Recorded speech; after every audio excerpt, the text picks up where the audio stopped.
امام حسین علی مقام رضی اللہ تعالیٰ عنہ نے قرآن پاک سے محبت کا اس طرح اظہار فرمایا کہ بعد وصال بھی ان کی زبان سے قرآن پاک کی تلاوت جاری و ساری تھی۔ قال رأیت رأس الحسین بن علی وهو یقول فسیکفیکہم اللہ وهو السمیع العلیم، جب ان کے سر مبارک کو نیزے پر بلند کیا گیا، امام علی مقام رضی اللہ تعالیٰ عنہ کے لبوں پر قرآن پاک کی تلاوت جاری تھی۔ اب یہ اتنی ساری کتابیں یہ بتا رہی ہے کہ امام علی مقام رضی اللہ تعالیٰ عنہ کی زبان پر قرآن پاک کی تلاوت جاری تھی، اور یہ علمی کتابی کہتا ہے کہ نہیں، کوئی تلاوت نہیں کی معاذ اللہ۔ یہ حضرت امام علی مقام رضی اللہ تعالیٰ عنہ کی فضیلت کا انکار ہے، ان کی کرامت کا انکار ہے، اور بعد وصال قرآن کی تلاوت ان کے لبوں پر جاری ہونا، یہ سب سے بڑی دلیل اس بات کی ہے کہ امام علی مقام رضی اللہ تعالیٰ عنہ قرآن پاک سے محبت کرتے تھے۔ بسم اللہ الرحمن الرحیم۔ حضرت سیدنا امام حسین علی مقام رضی اللہ تعالیٰ عنہ کے ذات مبارکہ کو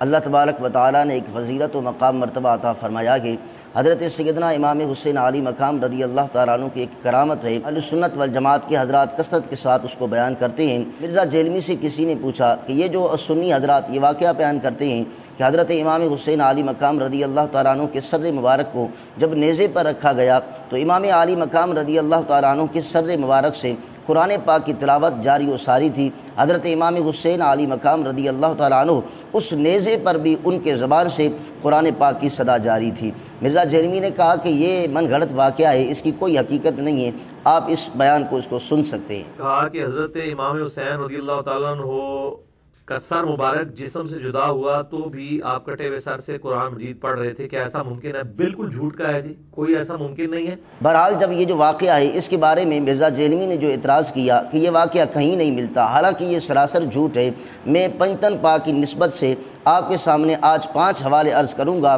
کہ جس سے یہ مسئلہ واضح اور ظاہر ہوگا کہ حضرت امام حسین علی مقام رضی اللہ تعالیٰ عنہ جو نبی پاک صلی اللہ تعالیٰ علیہ وآلہ وسلم کے نواسے سرکار کے لخت جگر ہے، کہ حضرت امام حسین علی مقام رضی اللہ تعالیٰ عنہ نے قرآن پاک سے محبت کا اس طرح اظہار فرمایا کہ بعد وصال بھی ان کی زبان سے قرآن پاک کی تلاوت جاری و ساری تھی۔ سب سے پہلے حوالہ تاریخ مدینہ دمشق جلد نمبر 60 صفحہ نمبر 117 پر منہال بن عمر کہتے ہیں کہ انا واللہ رأیت رأس الحسین بن علی، فرماتے ہیں کہ اللہ کی ذات کی قسم ہے میں نے امام علی مقام رضی اللہ تعالیٰ عنہ کے سر مبارک کو دیکھا، میں نے حضرت امام حسین رضی اللہ تعالیٰ عنہ کے سر مبارک کی زیارت کی۔ کہتے ہیں وَبَيْنَ يَدَ الرَّأْسِ رَجُلٌ، حضرت امام علی مقام رضی اللہ تعالیٰ عنہ کا سر مبارک ایک شخص کے ہاتھ میں تھا، یقرأ سورۃ الکہف، اس شخص نے سورۃ کہف کی تلاوت کی، تلاوت کرتے ہوئے حتیٰ بلغ قولہ تعالی، یہاں تک کہ وہ شخص سورۃ کہف کی تلاوت کرتا رہا،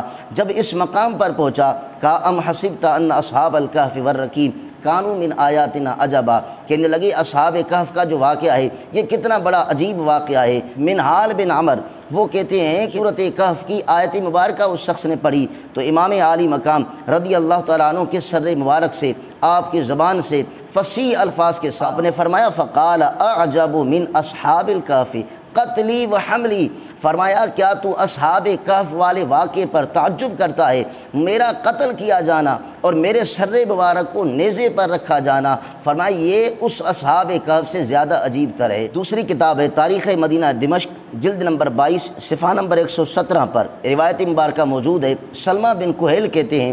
رأیت رأس الحسین بن علی، کہتے میں نے امام علی مقام رضی اللہ تعالیٰ عنہ کے سر مبارک کی زیارت کی، فرماتے ہیں وَهُوَ يَقُولُ فَسَيَكْفِيكَهُمُ اللَّهُ وَهُوَ السَّمِيعُ الْعَلِيمُ، کہتے ہیں میں نے امام علی مقام رضی اللہ تعالیٰ عنہ کے جب سر مبارک کو دیکھا تو امام علی مقام رضی اللہ تعالیٰ عنہ کے لبوں پر قرآن پاک کی تلاوت جاری تھی کہ آپ رضی اللہ تعالیٰ عنہ نے یہ آیت مبارکہ تلاوت فرمائی فَسَيَكْفِيكَهُمُ اللَّهُ وَهُوَ السَّمِيعُ الْعَلِيمُ۔ تو اس کا مطلب یہ ہے کہ امام علی مقام رضی اللہ تعالیٰ عنہ کربلا سے لے کر دمشق تک امام علی مقام رضی اللہ تعالیٰ عنہ کے لبوں پر قرآن پاک کی تلاوت جاری و ساری تھی۔ تیسری کتاب ہے شرح الصدور بشرح حال الموتى والقبور جلد نمبر 1 صفحہ نمبر 212 پر یہی روایت مبارکہ منہال بن عمر سے جو ہے یہی روایت مبارکہ اس کے اندر موجود ہے کہ جس سے یہ مسئلہ ظاہر ہوتا ہے کہ امام علی مقام رضی اللہ تعالیٰ عنہ نے بعد وصال بھی قرآن پاک کی تلاوت کو جاری و ساری رکھا۔ چوتھے نمبر پر کتاب ہے الوافی بالوفیات کی جلد نمبر 15